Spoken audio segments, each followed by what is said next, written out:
nesta noite para adorar o nome do Senhor. Irmãos, que tem a Bíblia, Romanos capítulo 16, carta de Paulo aos Romanos, capítulo 16,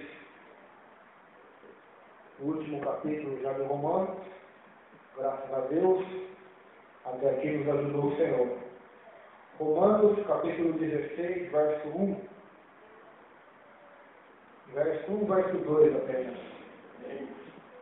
Diz assim, Paulo vai dizer: recomendo-vos, pois Febe, nossa irmã, o qual serve na igreja que está em Cencreia, para que a recebais no Senhor como convém aos santos, e a ajudeis em qualquer coisa que de vós necessitar, porque tenho hospedado a muitos, como também a mim mesmo. Vamos orar. Senhor, meu Deus, meu Pai, que está a tua santa palavra, meu Deus.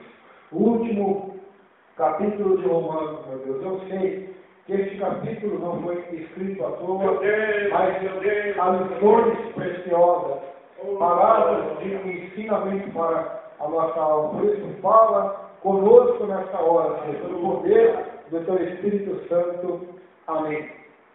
Amém. Aqui nós vemos, irmãos, que Paulo está recomendando uma irmã que trabalhava na obra de Deus, que servia na igreja, que estava em Cencreia. Ou seja, esses dois primeiros versículos já é um tapa na cara de muitas igrejas modernas que não aceitam que mulheres sejam obreiras, preguem a palavra, não aceitam. E, assim como eles tratam textos da Bíblia, que Paulo também diz em Coríntios, que proíbe as mulheres ensinar, num contexto ali de que havia problemas naquela igreja específico, eles fazem leis que proíbem as mulheres até mesmo de testemunhar, profetizar, pregar, ser obreiras. Não aceitam mulheres que sejam diaconisas, e nós vemos aqui na Bíblia uma mulher que servia na igreja, praticamente uma diácona feminina, uma diaconisa, uma mulher que servia. A palavra servir é do grego diáconos, ou seja, aquele que serve. Jesus veio para servir, e nós estamos aqui para servir. E essa mulher, diz a Bíblia, ela servia, mas não era comida na casa dela, como Marta servia comida para Jesus. Ela servia na igreja, ou seja, era uma obreira, uma mulher que fazia a obra de Deus. Ela fazia. Na Bíblia de Estudo minha aqui tem uma nota. Ela era diaconisa da igreja em Cencreia, e seus deveres eram cuidar das mulheres que se convertiam, preparando-as para o batismo, visitar os enfermos e os presos, cuidar de todas as partes do trabalho da igreja, entre as mulheres que não podiam ser executadas por homens. Ela era provavelmente a portadora da epístola de Roma, ou seja, essa mulher que levou a carta de Paulo aos Romanos para a igreja em Roma. Por isso que Paulo estava recomendando ela para que a igreja de Roma a recebesse. Ela era a mulher. Tércio escreve a carta, que está no verso 22, nós vamos ver logo após. Paulo dita as palavras, Tércio escreve, o pergaminho é fechado, é dado na mão dessa irmã chamada Febe, a qual ela vai até Roma levar essa carta para ser lida pela igreja em Roma. Então nós vemos a importância dessa mulher e a confiança de Paulo nela, ao ponto de deixar a carta nas mãos dela para ela levar até a igreja em Roma. Então, nós vivemos nesse contexto bíblico que é muito mais difícil isso acontecer do que hoje. Porque hoje as mulheres já são mulher presidente da república, presidente de empresa, mas nós vemos que essa mulher, na época da Bíblia, elas eram desprezadas. Mas nós vemos aqui a importância dessa mulher na obra de Deus. Deus chamou-a, capacitou-a, e ela foi um grande instrumento de Deus, a ponto de Paulo catar a carta que ele escreveu, essa carta grande, que nós estudamos aqui capítulo por capítulo, 16 capítulos, ela catou essa carta, Paulo deu nas mãos dela e mandou ela levar até Roma. Então Paulo estava recomendando essa mulher para a igreja de Roma. Imagina só que honra que é uma carta de recomendação do apóstolo Paulo. Imagina só, nenhum homem da terra pode ter essa honra de ter uma carta de recomendação do próprio apóstolo Paulo, um dos maiores ganhadores de alma. E essa irmã, essa diaconisa, que servia na igreja em Cencreia, recebeu essa incumbência, essa tarefa, e foi até Roma para enviar a carta e ler a carta para os irmãos e santos da igreja de Roma. E Paulo mandava eles receber ela no Senhor, no versículo 2, como convém aos santos, e ajudá-la em qualquer coisa que ela precisasse. Paulo estava dizendo: ajude essa irmã Febe, ajude ela, porque ela, nessa cidade, Cencreia, ela tem hospedado a muitos, e também até a mim ela já ajudou. Então, uma mulher de Deus, uma mulher que tinha muitas responsabilidades que Deus tinha dado a ela sobre a igreja. Terceiro versículo. O capítulo 16 é bastante saudação. Paulo vai falar vários nomes aqui. Terceiro versículo diz: saudai a Priscila e a Áquila, meus cooperadores em Cristo Jesus. São um casal que era cooperador. Na igreja era cooperador com o trabalho do apóstolo Paulo. Os quais pela minha vida expuseram a sua cabeça, arriscaram as suas próprias vidas. O que não só eu lhes agradeço, mas também todas as igrejas dos gentios. Por que todas as igrejas dos gentios agradeciam este ato do casal Priscila e Áquila, que salvaram muitas das vezes a vida de Paulo, expuseram a própria vida em risco para salvar Paulo, talvez, de perseguições, de pessoas que queriam matá-lo, queriam destruí-lo. Por que também os gentios, se os gentios eles não fizeram nada pelos gentios? Automaticamente ele salvou a vida de Paulo, salvou a vida de milhares de gentios. Por quê? Porque através de Paulo, milhares de almas seriam salvas. Então, automaticamente influenciou. Eles ajudando Paulo, porque Paulo pôde ganhar muitos gentios, muitas almas para Jesus Cristo. Então, esse deve ser o nosso foco. Talvez um de nós, ou um dos que nós ganharmos para Jesus, pode ser um grande ganhador de almas no futuro. É isso que Paulo está dizendo. Versículo 5. Saudai também a igreja que está em sua casa. Esse é muito interessante. Saudai também a igreja que está em sua casa. Porque eu já ouvi evangélicos dizendo, não sei se os irmãos já ouviram, que é errado fazer culto nas casas. Tem pessoas que falam isso. É errado fazer culto na casa porque o culto deve ser no templo, na igreja. Só que esses mesmos que dizem essas besteiras não conhecem a Bíblia, porque na Bíblia, as igrejas do Senhor, ela começou com os cultos na casa. Sempre começou com o culto na residência. E esse casal, Priscila e Áquila, eles tinham uma igreja que estava em sua casa. Eles abriram a porta da sua casa para ir fazerem cultos, pregação do Evangelho. Então, nas suas casas havia culto. Saudai a, olha que nome difícil, irmão. Saudai a, versículo, de capítulo 16, versículo 5. Saudai a Espeneto, meu amado, que é as primícias da Ásia em Cristo. Aqui, esse versículo nos dá a entender que esse homem foi um dos primeiros que Paulo ganhou na Ásia para Cristo. Por isso ele é chamado primícia.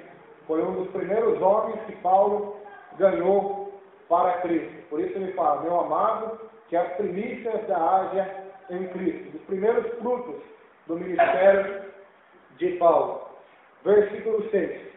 Olha lá, mas uma mulher que fazia a obra de Deus, ó. Saudai a Maria, que trabalhou muito por nós. Versículo 6. Que fez a obra de Deus. Então, essas igrejas que dizem que mulher não pode falar, não pode pregar, não pode ser obreira, estão totalmente fora do Novo Testamento. Estão fora da palavra de Deus, porque no Novo Testamento havia mulheres que trabalhavam na seara de Deus, que faziam a obra de Deus, que trabalhavam no Evangelho. Versículo 7. Saudai a Andônico e a Júnia, meus parentes e meus companheiros na prisão, os quais se distinguiram entre os apóstolos e que foram antes de mim em Cristo. Então, esses dois eram parentes e companheiros de Paulo na prisão e se distinguiram dos discípulos, foram acima da média, se distinguiram. Por exemplo, se alguns oravam 1 hora, eles oravam 2. Se alguns conheciam um pouco da Bíblia, eles conheciam mais. Se alguns faziam boas obras, eles faziam mais. Ou seja, eles se distinguiram entre a igreja, se sobressaíram. E também Paulo está dizendo que eles foram antes dele em Cristo. Ou seja, esses dois se converteram antes de Paulo.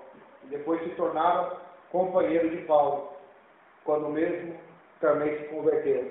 Verso 8. Saudai a Ampliato, meu amado no Senhor. 9. Saudai a Urbano, nosso cooperador em Cristo. E a Estaques, meu amado. Então, alguns homens aqui que ajudavam Paulo eram cooperadores na obra de Deus. Então, nós vemos aqui vários nomes, vemos várias pessoas que ajudavam Paulo. Então, isso é muito importante também. Homens e mulheres que estavam dispostos a trabalhar no ministério de Jesus. Versículo 10. Saudai a Apeles, aprovado em Cristo. Aprovado em Cristo. Essa é uma palavra muito forte. Aprovado. A pessoa que foi aprovada. Ela foi experimentada, foi testada e foi aprovada. A mesma coisa que na escola. Você faz uma prova, você é testado pelo professor, se você aprendeu a matéria, e depois você passa na prova e é aprovado. Então, eu não sei que prova esse homem passou, eu não sei que tipo de teste ele passou, mas Paulo fala que ele foi aprovado em Cristo Jesus. Ele foi testado e foi aprovado. Então, se nós fôssemos este homem, se você irmão, fosse este homem, Paulo poderia ter escrito mesmo: Roberto, aprovado em Cristo. Josué, aprovado em Cristo. Irmãos, aprovado em Cristo, ou nós estaremos reprovados? Aprovados ou reprovados? Que Deus nos dê graça e nos conserve da sua graça, para sermos também como este homem, aprovado em Jesus. A Bíblia diz em 1 Timóteo: o obreiro bom é aquele, aprovado é aquele que maneja bem a palavra da Escritura, a palavra da verdade. Então, devemos procurar ser pessoas aprovadas. Saudai aos da família de Aristóbulo, com certeza uma família também importante no ministério de Paulo, que Paulo menciona o nome dele aqui nessa carta, e manda uma saudação, um cumprimento a toda esta família. Verso 11. Saudai a Herodião, meu parente. Mais um parente de Paulo. Paulo tinha vários parentes. Saudai aos da família de Narciso, os que estão no Senhor. Então isso é muito importante também. Os que estão no Senhor. Nós devemos procurar estar no Senhor. Para não sermos condenados, devemos estar no Senhor, andar no Senhor, ser do Senhor, deixar o Senhor guiar as nossas vidas, transformar nossos corações. Versículo 12. Saudai a Tifena e a Tifosa, as quais, mais obreiras, olha lá, trabalharam no Senhor. Mais duas mulheres ali, guerreiras, que trabalhavam no Senhor, que ajudavam o ministério do apóstolo Paulo. Saudai a amada Pérside, a qual muito trabalhou no Senhor. Mais uma mulher ali que se destacou dentre as mulheres e ajudou na obra do Senhor, ajudou ali a fazer a vontade de Deus. Então, só esse capítulo 16, pelo menos são 7 mulheres mencionadas pelo nome, são mencionadas que ajudaram no trabalho do Senhor, que trabalharam no Senhor, fizeram a obra do Senhor. Verso 13. Saudai a Rufo, eleito no Senhor, escolhido do Senhor, a sua mãe e minha. Então, Paulo manda uma saudação especial para esse homem Rufo e para sua mãe. E Meu Deus, meu Deus. o interessante aqui é que Paulo chama a mãe de Rufo de mãe dele também, ele considerava a sua mãe, não porque ela o gerou, mas com certeza por um elo de intimidade profundo em que eles se adquiriram, talvez nessa cidade deste homem chamado Rufo.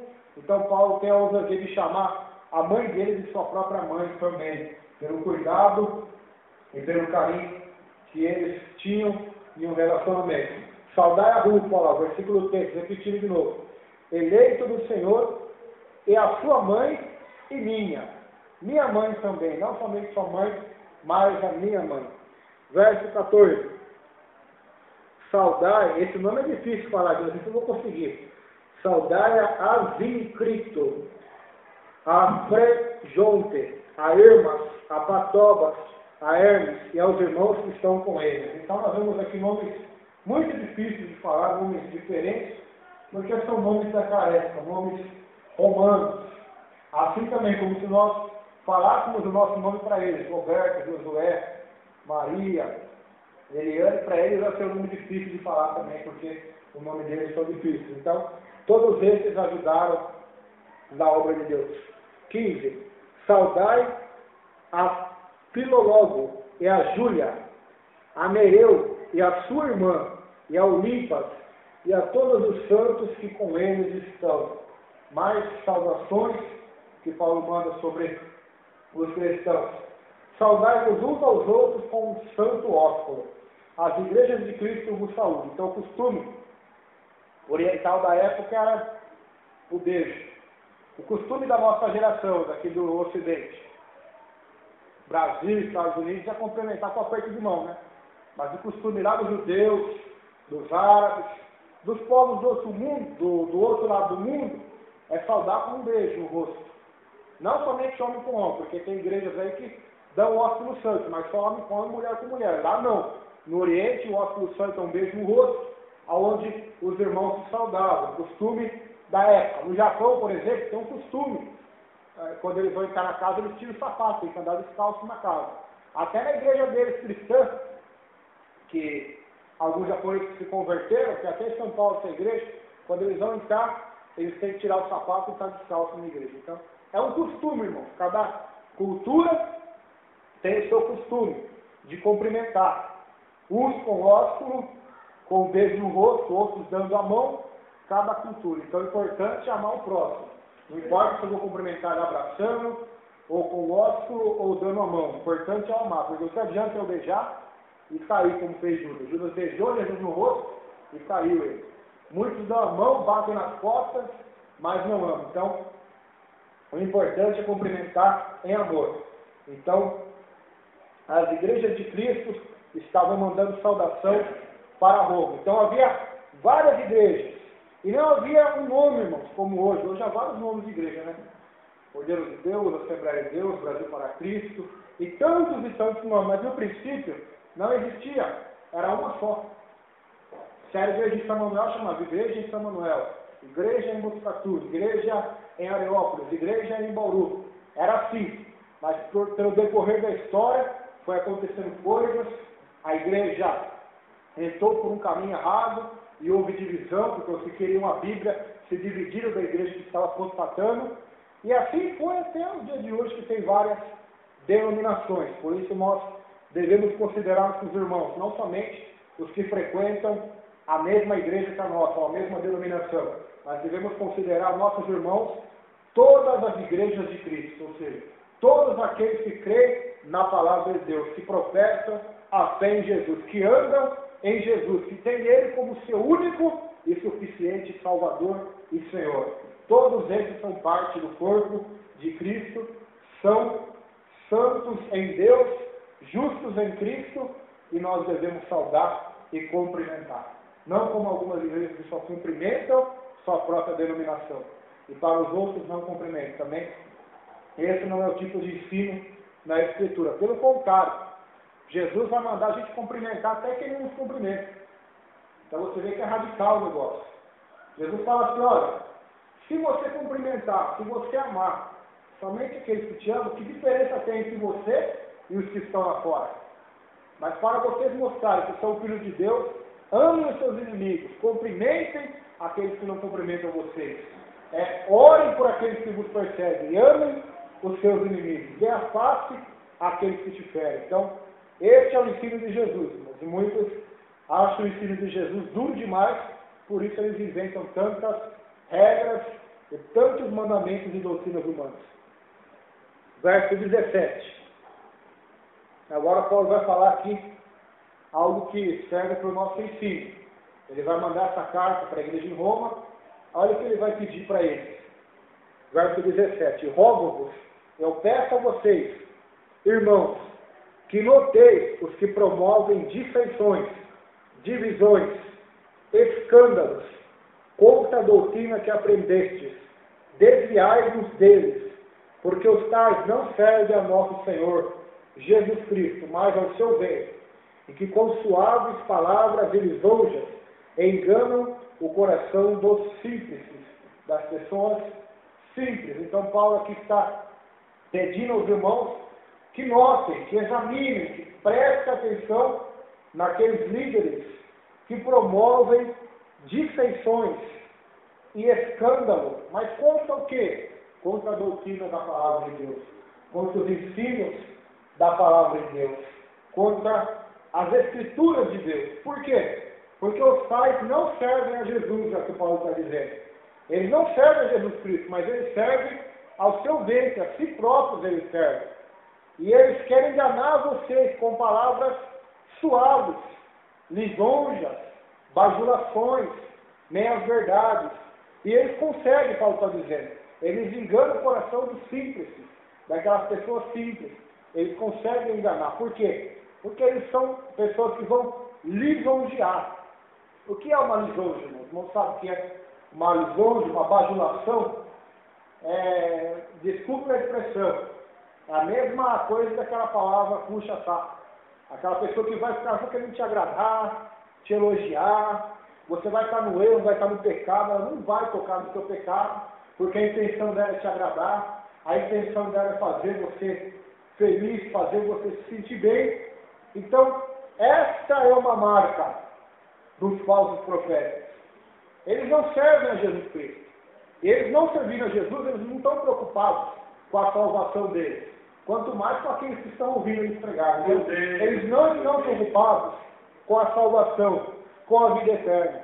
A preocupação deles é com o ventre, com o jair, com agora, com a barriga. O que eu vou fazer agora? O que eu vou ser agora? O que Deus pode acrescentar na minha vida hoje, aqui, nessa terra? O que Ele pode fazer? A preocupação deles não é com a doutrina da palavra de Deus.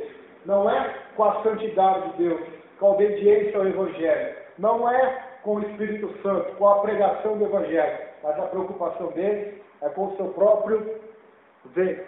E eles causam divisões entre os cristãos.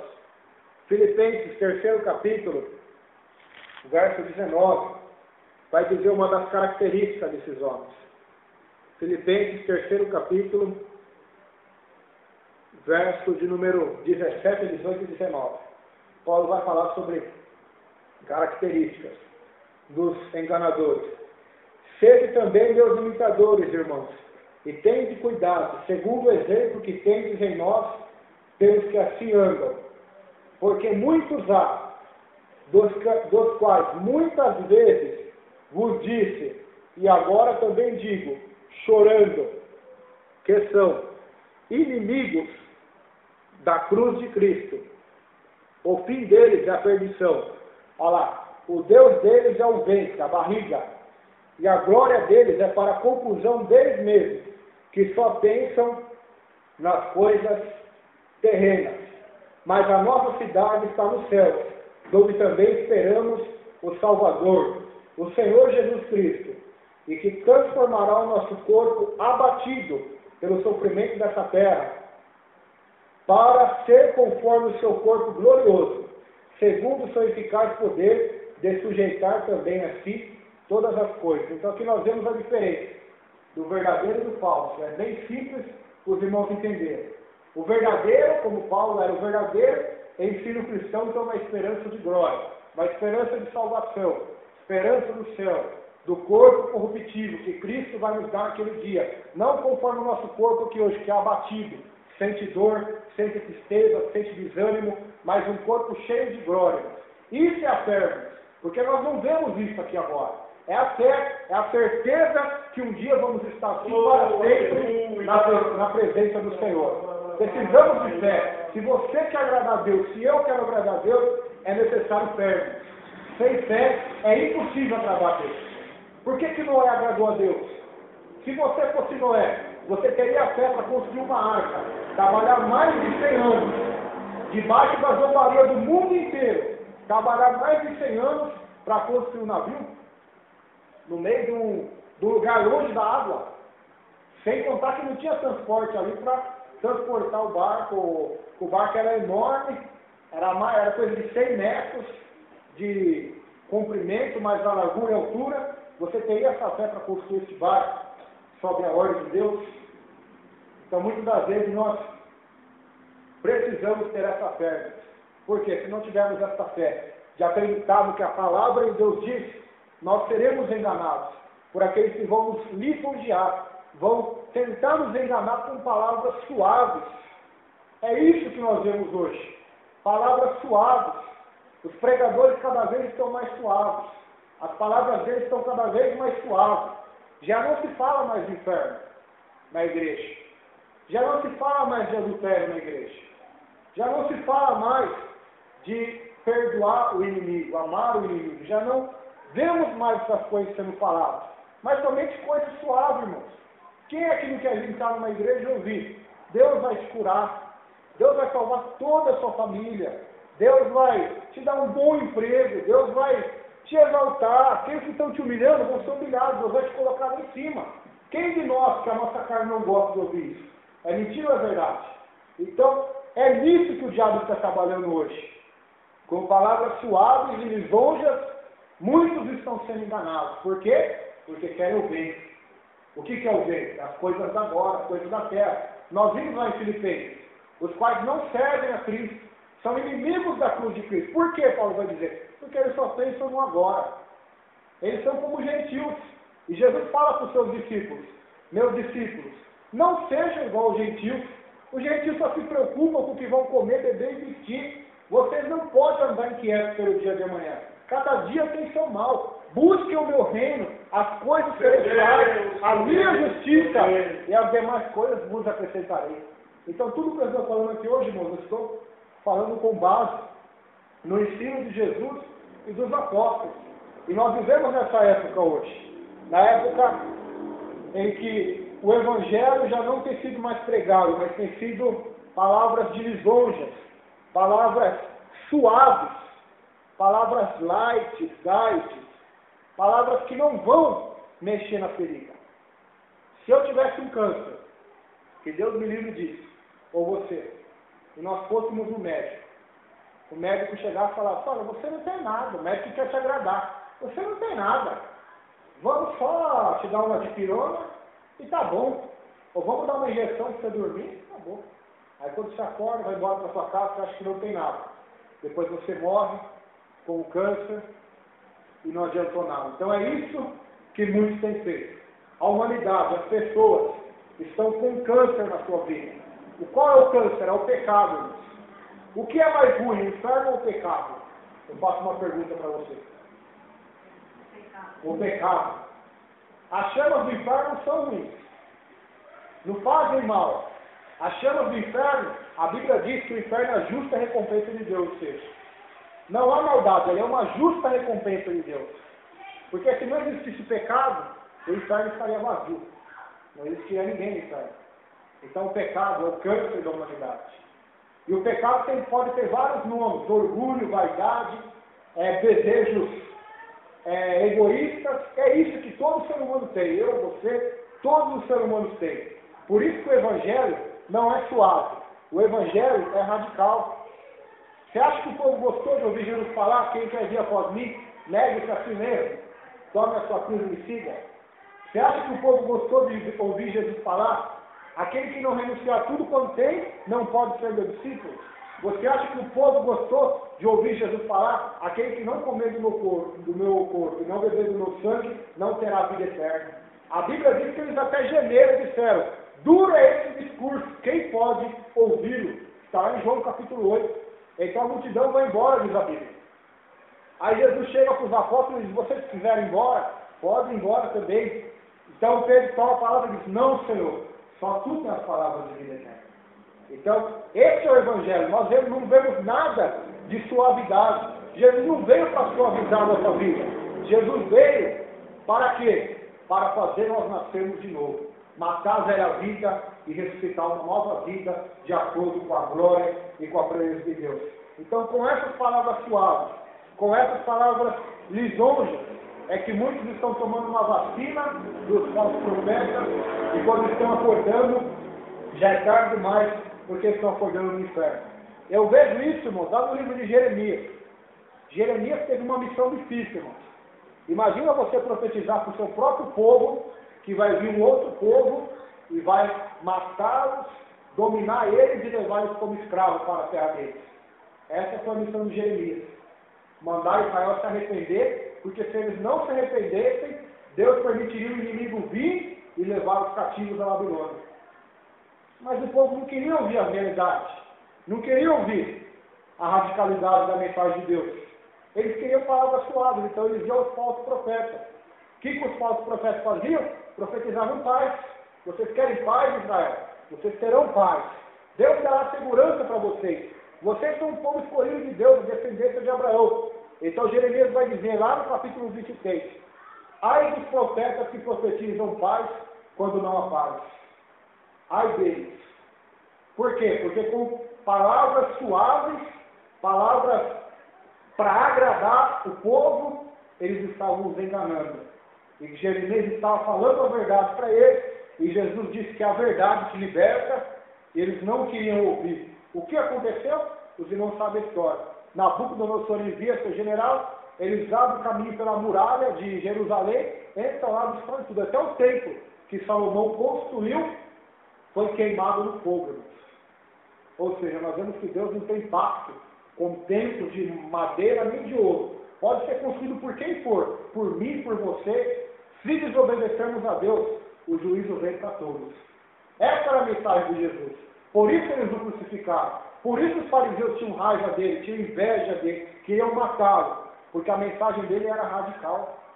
Os fariseus gostavam da vingança. Meu Deus.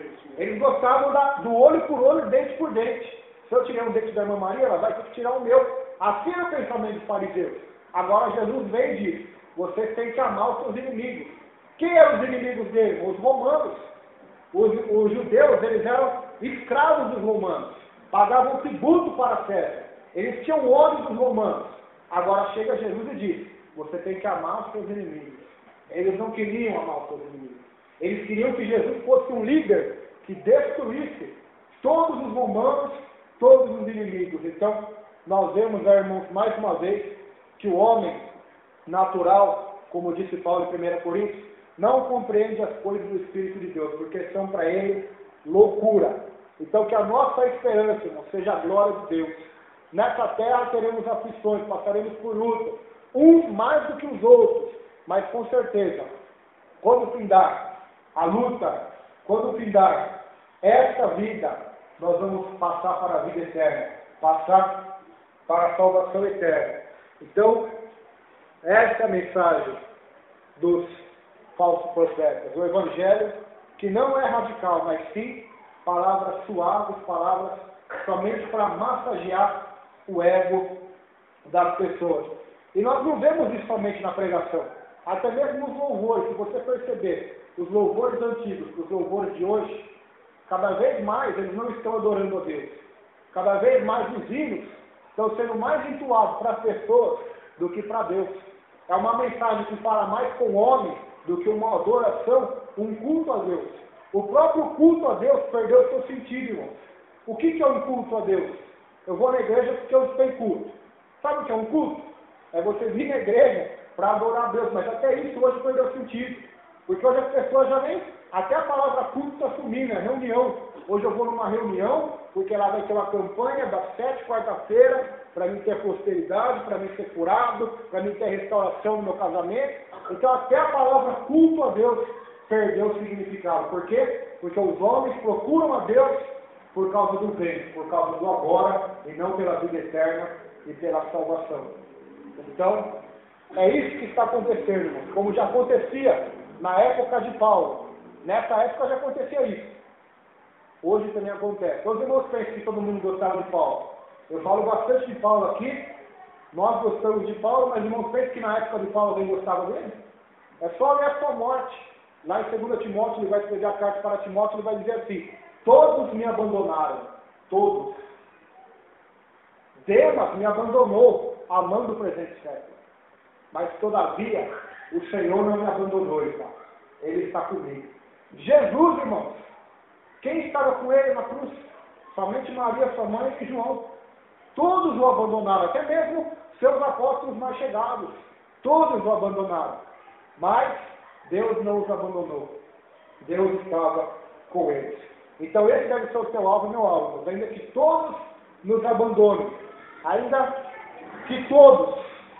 O importante é nós termos Deus. Deus não nos abandonar. Deus estar conosco. Então, esse evangelho, irmãos, é o evangelho radical. Não é o evangelho suave. Jesus falou até de festa no evangelho. Ele falou assim: quando vocês forem dar uma festa, não convide os ricos, convide os pobres. Alguém já leu essa parábola? Já leu, pastor? Essa história? Quando vocês forem dar uma festa, não convide os ricos, mas os pobres. Porque eles não têm com que te recompensar, mas o Pai Celestial te recompensará. Então olha só a radicalidade do evangelho. Olha só, Jesus vai dizer assim: aquele que amar mais seu pai, mais a sua mãe, ou a si mesmo do que a mim, não é digno de mim. Isso é radical, não é? Colocar Deus em primeiro lugar. Então nós vemos aí o evangelho radical. Ele vai dizer também: aquele que colocar a mão no arado, se orar para tais, não é digno do meu reino. Olha o que ele vai dizer: as crianças vêm até ele, os apóstolos querem impedir, então ele fala: não impeçam eles de vir a mim, porque deles é o reino dos céus.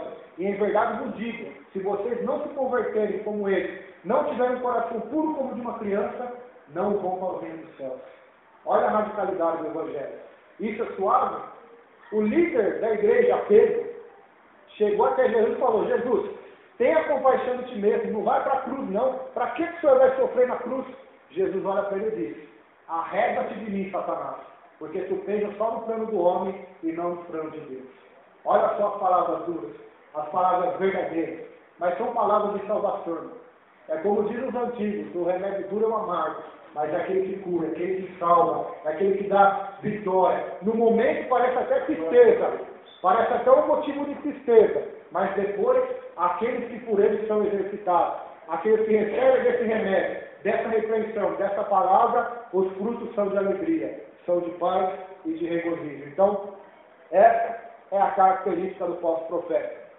Paulo também diz que nos últimos dias, os homens vão ter comichão nos ouvidos. Já preguei uma vez aqui, porque Deus permite falso profeta, porque eles falam que o povo quer ouvir. E Paulo vai dizer: eles têm comichão nos ouvidos, vão amontoar para si mesmos doutores, pastores, pregadores, que vão falar segundo o que eles querem ouvir. Vão falar o que eles desejam ouvir. Então essa é uma característica, irmãos. Quando nós vamos na igreja, vamos examinar nós mesmos. Nós vamos dispostos a ouvir o que Deus quer, a ouvir o que nós queremos ouvir. Se o nosso coração é o termômetro, irmãos, da nossa fé, estamos totalmente desviados. Já. Por quê?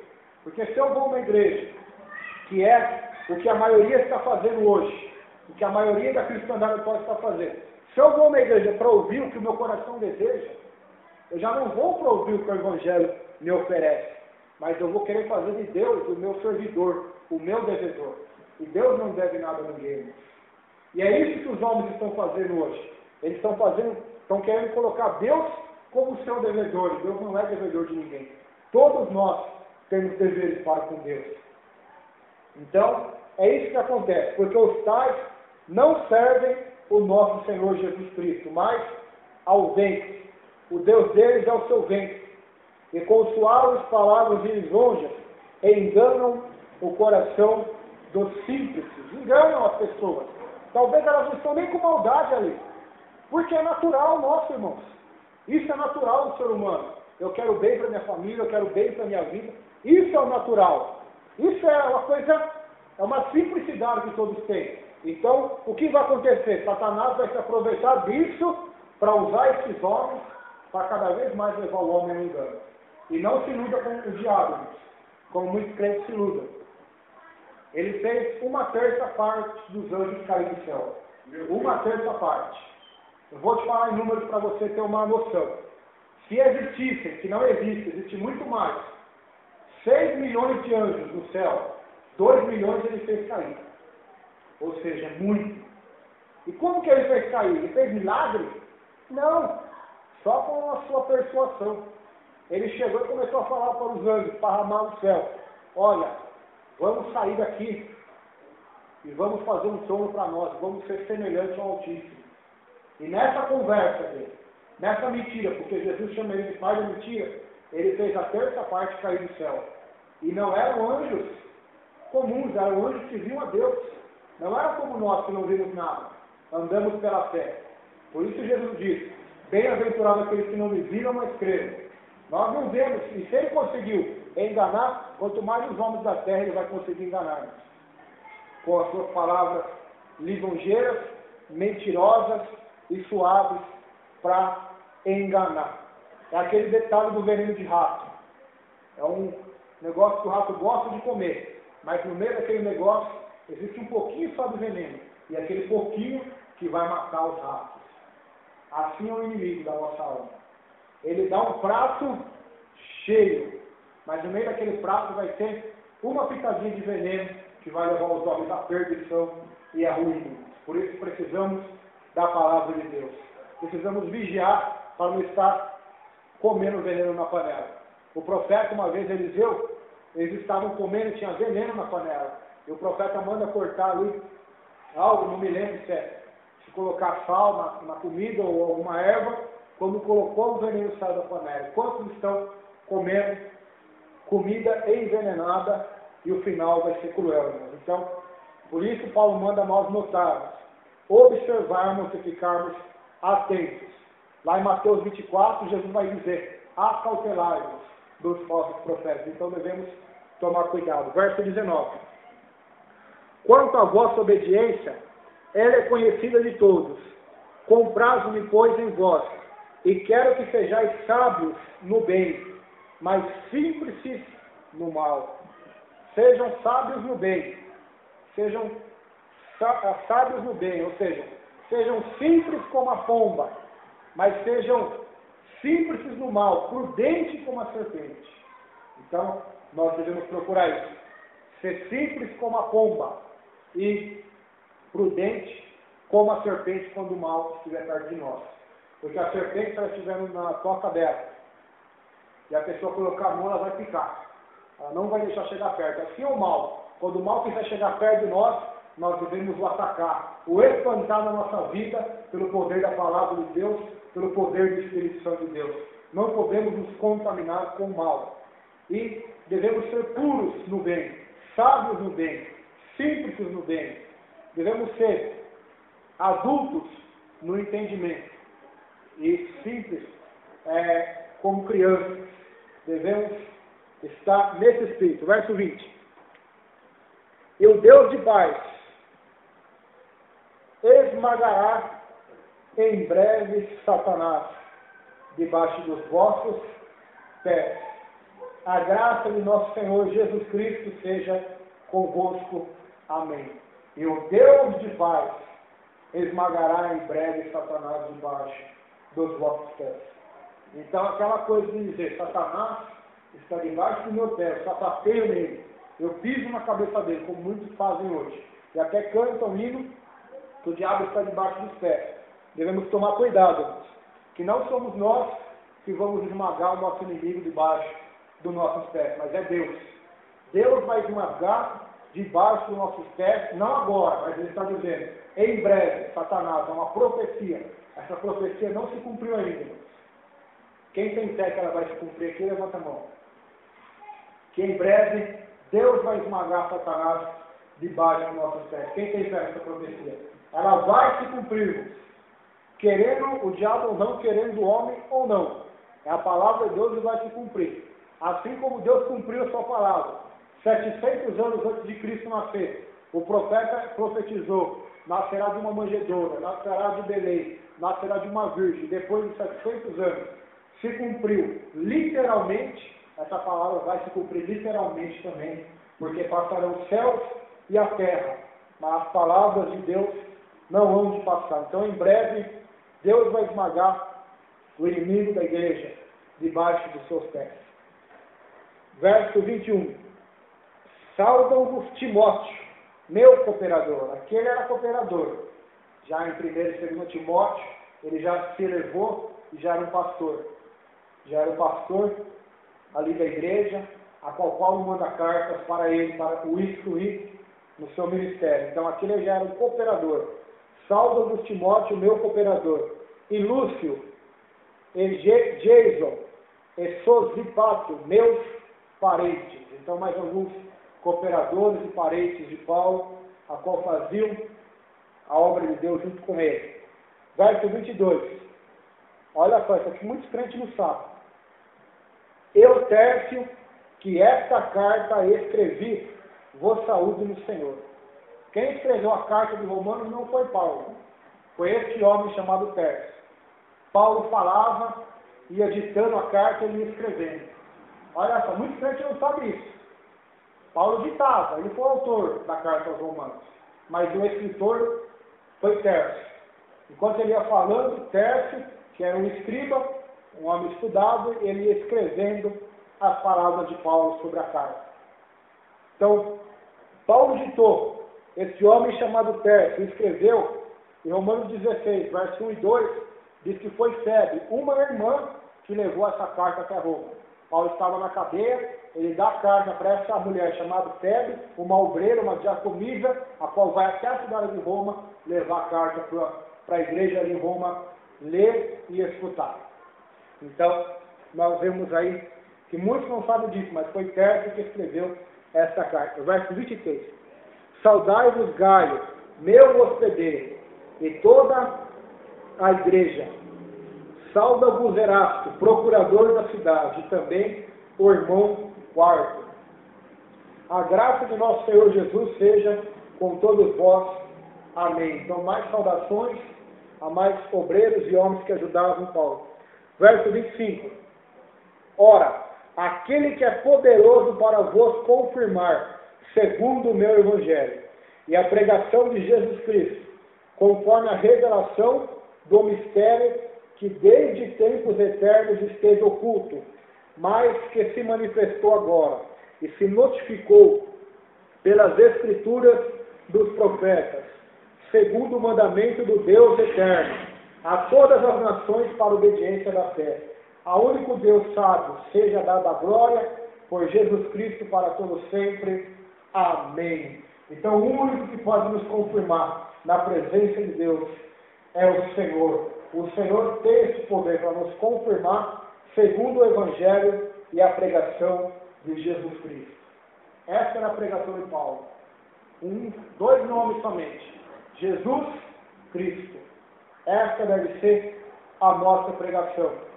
Não a pregação de palavras suaves ou de lisonjas, ou as teologias e pregações da prosperidade.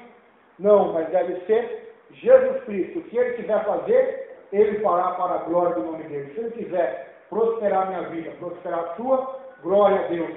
Se Ele quiser nos curar, se Ele quiser fazer algo grande na nossa vida, glória a Deus. Mas se Ele quiser que sejamos pequenos, glória a Deus também, porque Ele é Senhor. E o principal, Ele já fez, que é a salvação. É como Ele disse para Paulo: Paulo, a minha graça te basta. Porque Paulo estava pedindo para Jesus tirar um espinho da carne dele. Ele orou uma vez, nada. Orou a segunda vez, nada.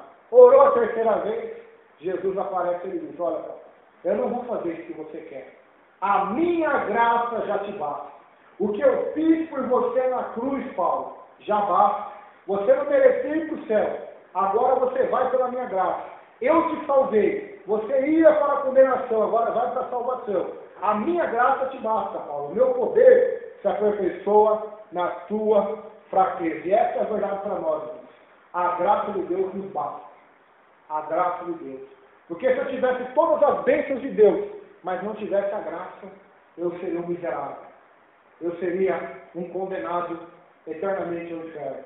Mas eu tendo a graça de Deus, ela já me basta. E o que Deus quiser fazer daqui para frente, glória seja ao nome dele. Mas o meu alvo é a graça, é buscar o reino dele, é pregar Jesus Cristo. O que ele quiser fazer jamais, glória e honra seja ao nome dele. Então, essa é a pregação de Paulo, o mistério que estava oculto, que as pessoas não conseguiam enxergar, agora estava se manifestando pela palavra de Deus, pelas escrituras dos profetas, pelos mandamentos de Deus para todas as nações, para a obediência da fé em Jesus de Nazaré. Esta era a pregação. Estava oculto. Muitos não acreditavam no Evangelho. Estava oculto para a maioria.